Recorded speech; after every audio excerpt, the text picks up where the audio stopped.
Hi, it's good to see you back again. This course ABE161, and today we'll be discussing new topic that is compression members. Now, if I ask you what would be the what would be an example of a compression member that comes right away in your mind, you would probably answer columns because columns they're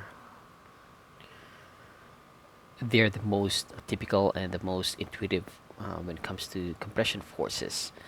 Okay, however, there are still other structural members that also carries compression forces. For example, the member of the trusses. If we have truss right here, so some members, okay, so let's say the web members, some members are in compression while others are in tension. So let's say this one, the vertical ones, they're probably in compressions, and this one, the diagonals, they're in uh, tension. And also braces and struts. Now, for example, if I have, let's say, a bar right here, and let's say there is a support, and if I just support this bar with this another bar, so take note this is not a truss because we have a loading transfer along the midspan or along the member length. Okay, so that's gonna be what we call probably the brace, or in some applications, the terms would be struts if the length is small enough. Okay, so let's say struts.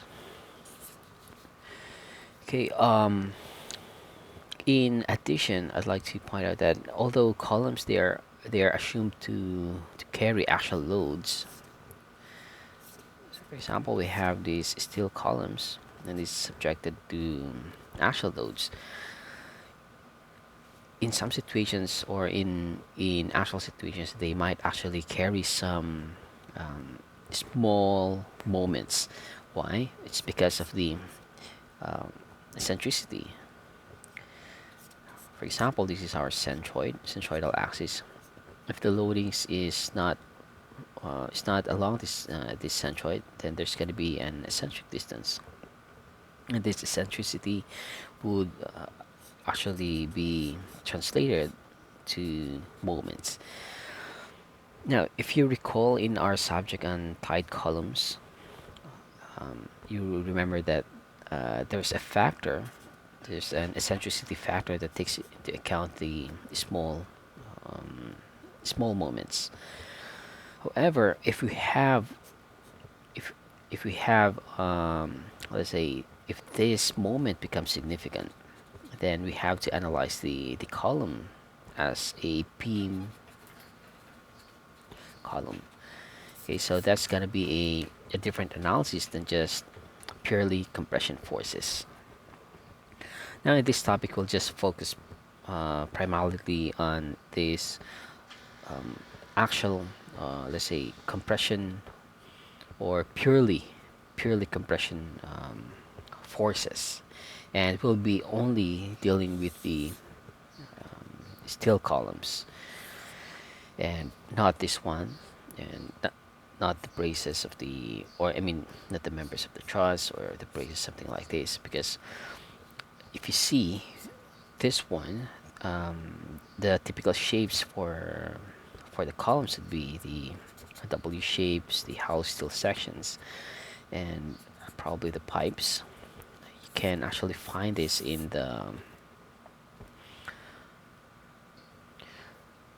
a building.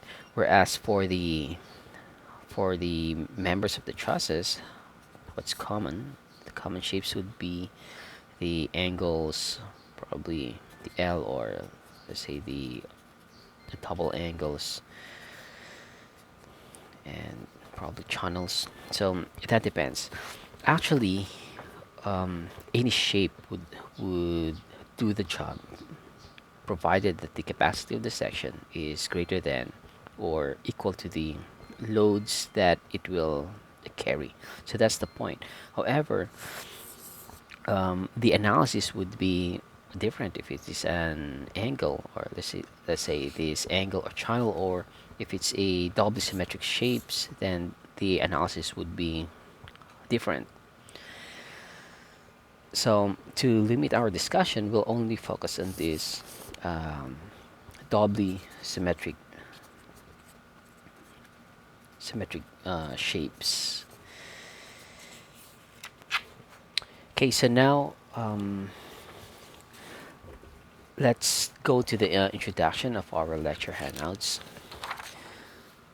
Steel shapes commonly used for columns are, as I've said, they're W shapes, hollow steel shapes, and pipes. Although you would also find in in practice the built-up shapes. Okay, so again, when we use built-up shapes, if the section capacity of the standard shapes they're not enough, or they're not available, then we, we can go for the built-up shapes. And I'd like to um, point this out: the the base below the a column, or at the bottom of the bottom portion of this column. Okay, so this base,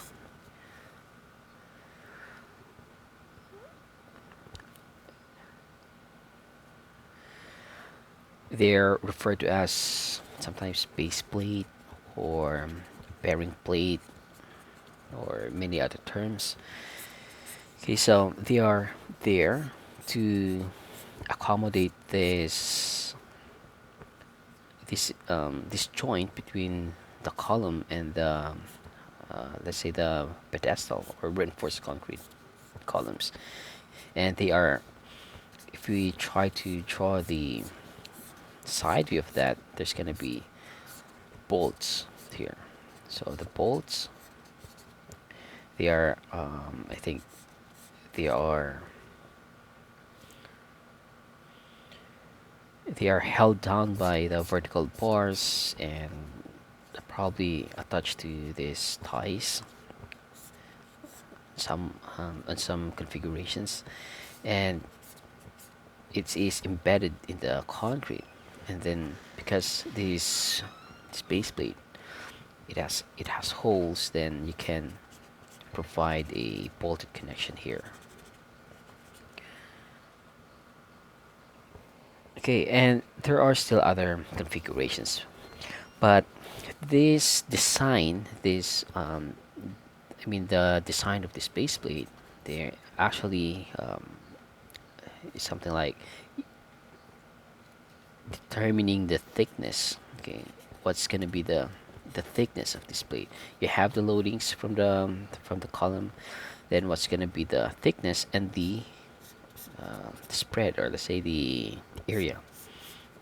And you can just the design and analysis of this base plate is beyond the course, or beyond the scope of this course, but you can refer to the code, NSCP, and other governing codes for the procedure, and you can actually follow through their procedures. All right, now enough for the introduction. We'll go to the preliminaries before we go to the details of the codes and its provisions. Okay, so preliminaries.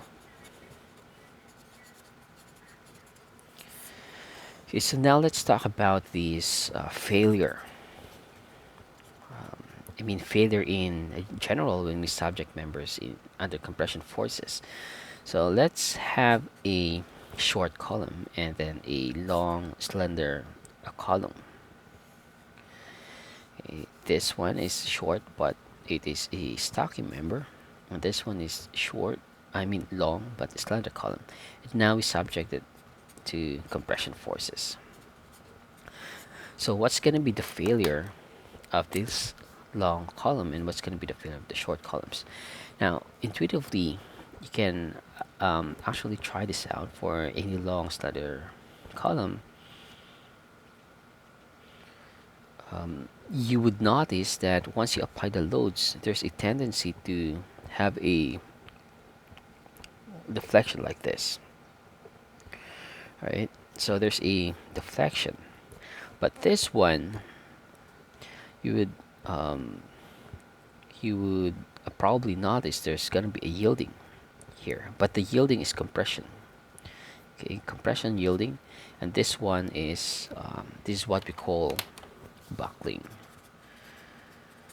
This one is yielding, and of course, if it's beyond the, I mean, if it reaches the ultimate strength in compression, then that that will fracture.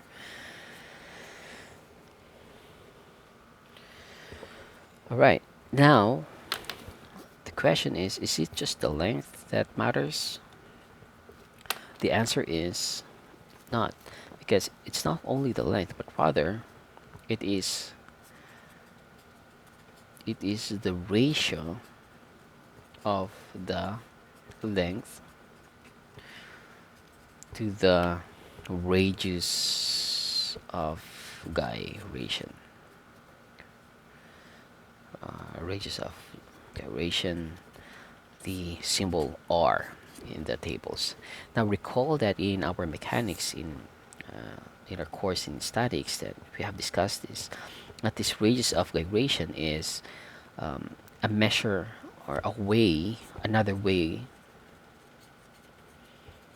of measuring, or another way of measuring the flexural stiffness. Okay, so just like the moment of inertia, we say measuring or of this flexural stiffness, and it's the bending. Okay, so if you're bending this, okay, so if you're trying to bend this, then how hard is it going to bend, or um, how much load should you give so that you can bend it. Okay, so this one is another way, because it's like actually what would be the radius. For example, this is our centroidal axis. Then at what radius, if we concentrate this mass away from this center of bending or center of rotation,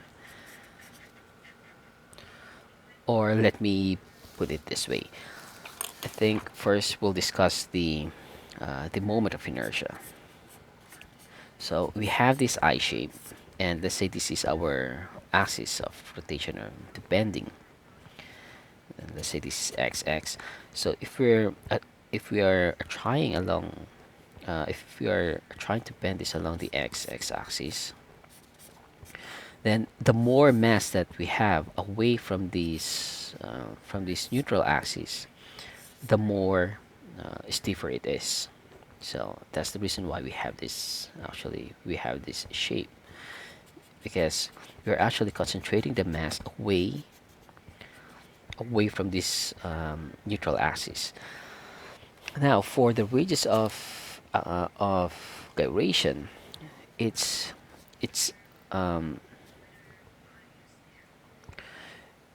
I mean, for the radius of gyration, if we transpose all the material or away from the neutral, I mean away from this axis of rotation, this is it, then what's gonna be the farthest distance that it will provide a or provide the same value of moment of inertia?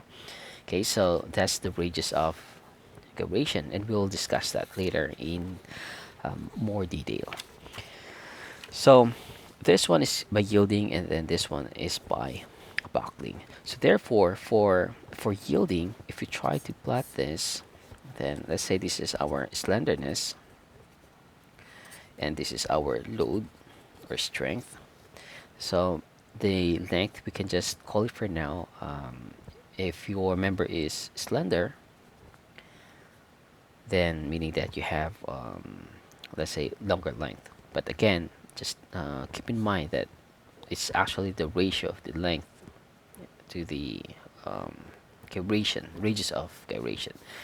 Now for yielding, it's just actually having a graph like this, or I mean the failure curve. So once you've reached these loads, then I mean at some slenderness or at some value here of the ratio, then once you reach the yielding, then your part will start to fail.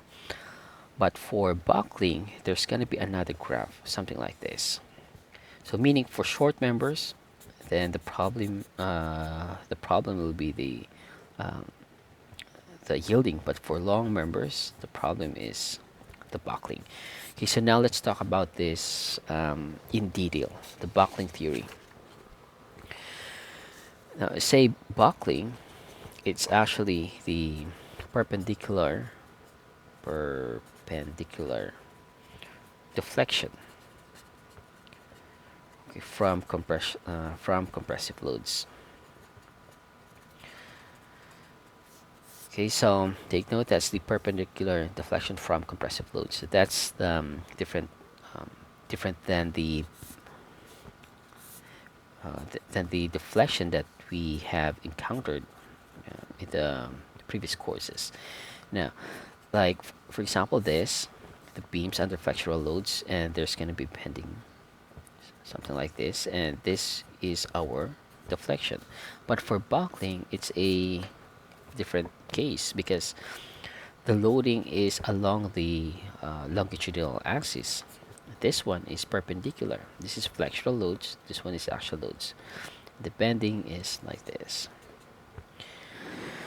Okay, so recall that the equation for the general buckling theory is that P sub E, or the critical buckling load, is equal to pi squared E I all over L squared.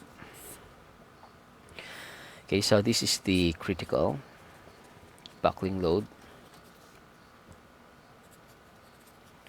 and this one is the length, and this one is the modulus or Young's modulus.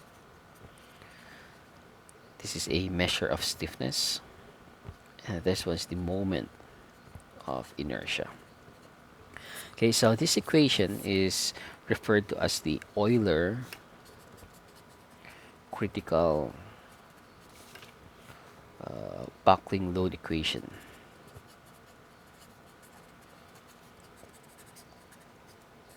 And take note, this is derived from a boundary conditions, that's a pinned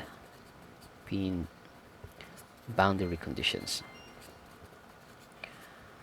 meaning that if this is our let's say our compression members, I mean a member under compression force, then if we say this is pin connection, and then this is also pin connection, or you can just draw it here, but let's say we have it like this. Okay, so there's a pin connection here and then pin connection right here, and it's under compression. So that's the derivation of this Euler critical buckling load. Now let's try to interpret this equation. Now we notice that the critical buckling load is inversely proportional to the length. So meaning, if the longer the length, the longer the length, the more it is prone to buckling. So once you've reached this critical buckling load, then the member will start to buckle. All right. However, um, we have actually other conditions, other boundary conditions in practical situations, like like for example, we have a fixed boundary conditions or a fixed and free. Now to give a few, let's draw here our pin boundary conditions, and this one would be fixed, fixed boundary conditions, and this one, let's just write free and then fixed. Oops, let me draw the straight one first. Now, under compression forces, if we try to subject this to compression force, uh, the deflection would be something like this, for example. And this one would be something like this. And this one would be, there's going to be a deflection here on the free end. Now, this equation right here, the Euler Buckling load equation, is just pi squared EI all over L squared. But for this condition, the critical buckling load equation would be different. It's going to be 4 pi squared EI all over L squared. And in this condition, we have 0.25 pi squared EI all over L squared. Okay, so now you would notice that the equation is actually the same except for this factor, 0.25 for this condition. This one is 4, and then this one is 1. Okay, so this gives rise to the concept of the effective length. That's effective length factor, and that is denoted as K. So that's the effective length factor. So therefore, we can just write this Euler equation as pi squared EI all over KL squared. Okay, so take note that this K is written in the denominator, that you can just simply, for example, this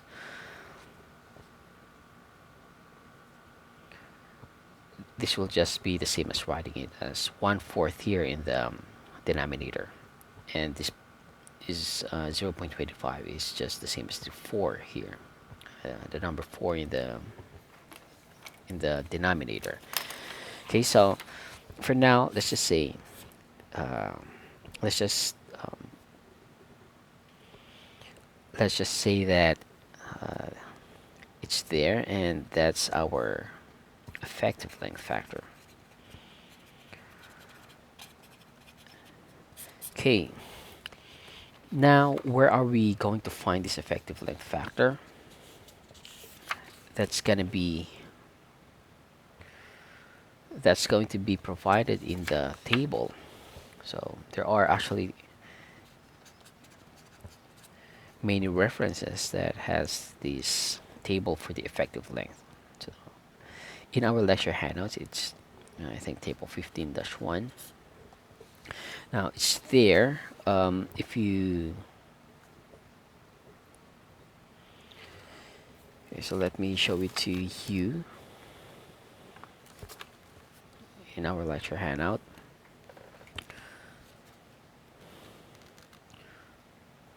Okay, so we have this table right here. For example, we have um, this condition, a this is fixed condition. Then we have this theoretical value. It says that K is 0.5, but for design purposes, the conditions are approximated at 0.65.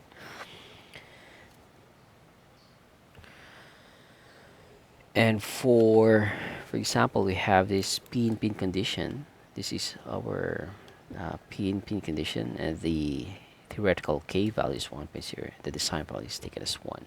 So you just have to refer to these tables if or depending upon your problem in the homework. Alright, now let's move on to the slenderness ratio. By the way, what we're doing here so far is we're actually building our skills in these buckling theories, and then the notations and terminologies that we will actually use when we are solving the problems or our homeworks. Okay, so recall that this is our equation, right? This is the critical buckling load pi squared EI divided by K over KL squared. Okay, so this is the load, meaning that's in terms of, let's say, kilonewtons. But what's going to be the stress? For the stress, recall that the stress is simply the load divided by the cross-sectional area concerned. Now, so if we substitute this critical buckling load to the stress, then what we get is F is equal to pi squared EI KL squared times A. Okay, so now what is this I and A? Recall in our subject and statics that R is equal to square root of I over A. This I is the radius of gyration. So we can rewrite this as R squared is equal to I over A. Therefore, if we rewrite these terms and we substitute this will be pi squared E, and we have this KL.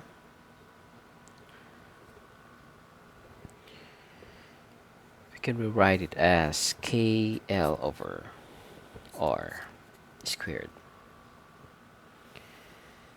And this KL over R squared, this is what we call the slenderness ratio, which relates the member the member length to its flexural stiffness.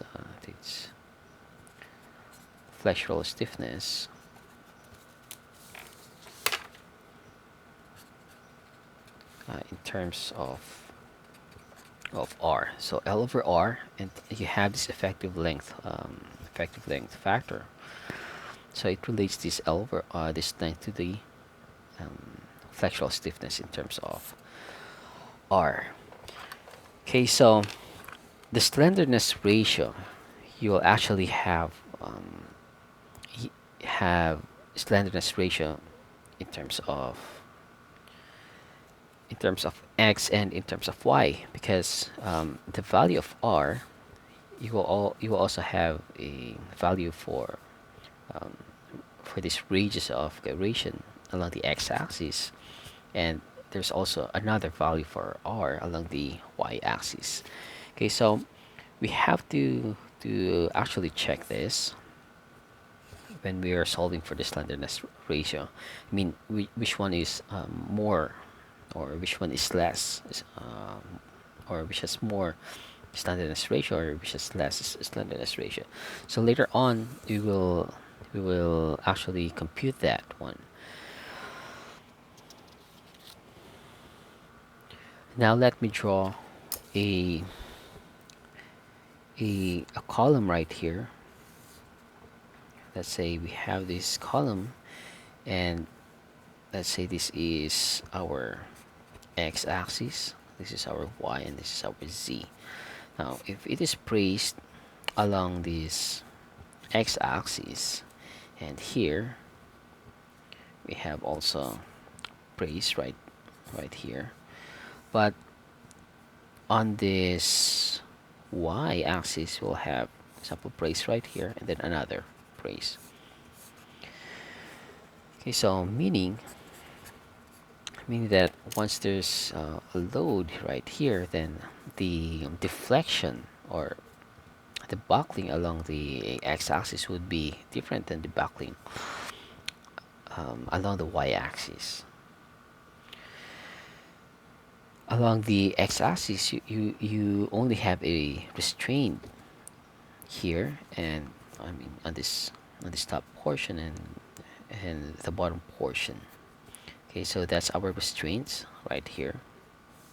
So meaning that the deflection would be something like this, or the buckling. But for this one, along the